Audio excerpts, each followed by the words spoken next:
soirée exceptionnelle ce vendredi 9 novembre au cinéma Confluence de Sens.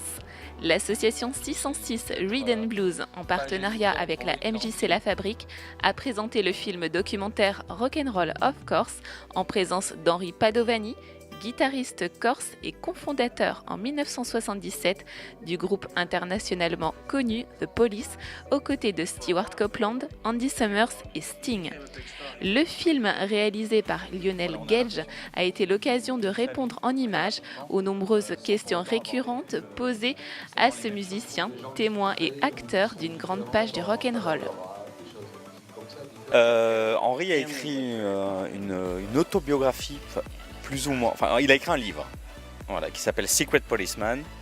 Je suis pas sûr qu'on puisse la définir comme une autobiographie. C'est un livre qui relate un peu toutes ses aventures, ci et là, à Londres, après. Voilà, il parle beaucoup évidemment de musique, donc de sa vie. Et avec Stéphane, mon co-réalisateur, on a lu ce livre en se disant c'est assez fou, c'est assez dingue.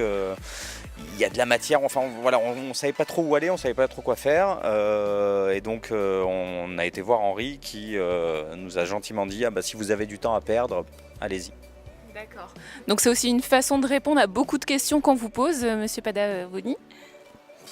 Ouais, c'est-à-dire que moi j'ai plutôt tendance à avancer dans les trucs que je fais. Je l'ai fait, une fois que c'est fait, paf, je mets de côté, j'avance.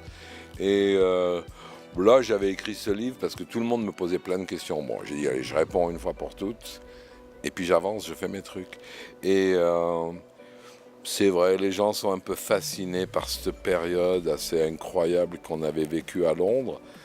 Et c'est vrai que les gens fantasment aussi sur la taille du groupe, quoi. Je veux dire, Police, c'est vrai que c'est un groupe comme tous les groupes, quoi.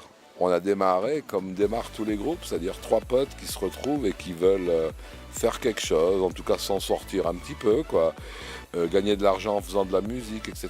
Et puis après, ça a dépassé toutes les espérances. Le film retrace un petit peu quand même votre histoire, puisque vous avez une carrière quand même qui est impressionnante. Vous avez été donc fondateur de ce groupe, après vous avez dirigé une maison de disques, vous avez été manager de plusieurs artistes, entre autres Zucchero. Vous avez sorti votre propre album solo. Et à cette occasion aussi, vous avez pu remonter sur scène avec justement le groupe Police. Ben oui, parce que encore une fois, ça s'est passé tellement simplement. Et je vous dis, moi je faisais mon album solo.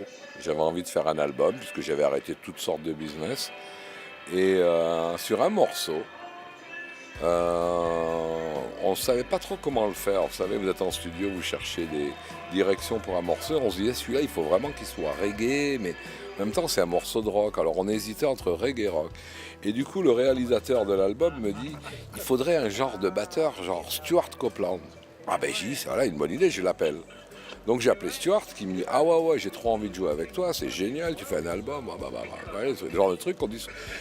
Les mecs, on est des potes, quoi. Donc il me dit, pas de problème, je joue avec toi. Lui me dit, est-ce que tu en as parlé à Sting? Et moi, je n'avais pas parlé à Sting, on cherchait qu'un batteur, pour vous dire la vérité. Et je lui dis, on n'a pas trop besoin de bassiste. Et il me dit, ouais, mais tu comprends, ça, on remonterait Police, le Police de l'origine. Je demandais à Sting, qui me dit, pas de problème, génial, comme un pote. Ah, on va jouer ensemble, c'est super. Mais ça leur a permis de se retrouver, quoi.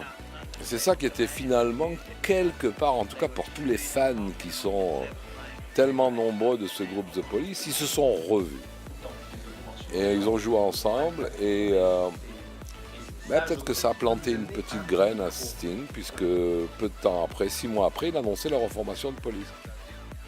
À l'issue de la diffusion, le public a pu partager ses impressions avec les deux hommes avant de terminer la soirée sur fond de blues avec un concert acoustique au cours duquel Henri Padovani a interprété plusieurs compositions personnelles ainsi que quelques reprises pour le plus grand plaisir des nombreux passionnés venus le rencontrer. Saute de mon pieu et mes rêves. Oh, je dessine un mouton.